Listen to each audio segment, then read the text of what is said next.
Odhi nyime eniri ruok mar Azimio notero campaign mogik e county ma Mombasa kagigode bene Abdul Swamad Nasir malaro kom gavana giotiko mar ODM ka jo UDA bene nodhi nyime gitimo campaign ni jachung margi Hassan Sarai. Jailieta miyowa mathoth.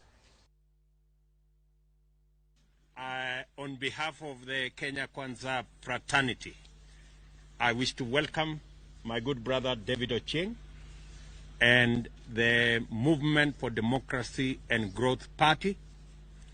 Joining the Kenya Kwanza this morning, we have already signed an agreement with the MDG party to join the Kenya Kwanza fraternity in making sure that the agenda we have for the next 5 years, we are going to share in the delivery, in the management, and in the progress that we intend to make in taking our country forward.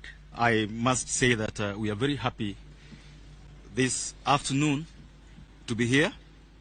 And I must tell you that I believe that MDG is the part of the jigsaw puzzle that has been missing in your matrix to govern the country. and that jigsaw puzzle has been found today. And like you've said, it's going to be smooth sailing now going forward.